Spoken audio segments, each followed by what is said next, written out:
Dernière ligne droite pour l'église abbatiale Saint-Pons située à 2 pas de l'hôpital Pasteur. En chantier depuis octobre 2016, les travaux de restauration générale touchent à leur fin.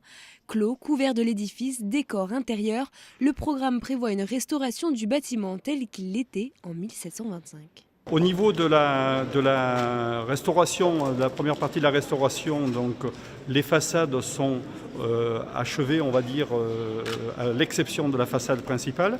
Et ensuite, la restauration intérieure proprement dite, elle est en train de s'achever. Il y a des réserves qui sont en train de se lever pour pouvoir répondre au cahier des charges tel qu'il avait été rédigé. Une visite d'étape organisée dans le cadre du Giving Tuesday comprenait la journée du don.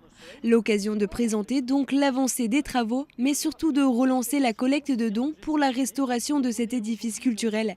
Des ateliers découvertes seront d'ailleurs mis en place pour les mécènes au sein de l'église. Les particuliers bénéficieront de la part de la société Adafresco qui a mené les travaux de restauration d'ateliers privés d'initiation aux travaux de restauration des fresques notamment pour récompenser justement les généreux mécènes et leur permettre de mieux toucher du doigt ce qu'est la technique de restauration. Au total, 2 855 000 € ont été investis dans la restauration.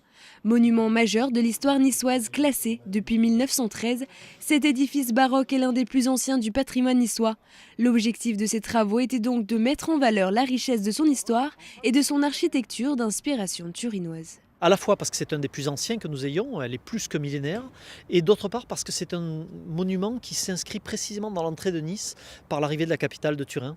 Et c'est là qu'a été signée la dédition en 1888 quand Nice s'est donnée à la Savoie. Les travaux devraient se terminer en mai 2019 à l'occasion de la Saint-Pons. À terme, l'édifice accueillera des concerts de l'Orchestre Philharmonique de Nice, des compagnies artistiques ou encore des conférences et débats.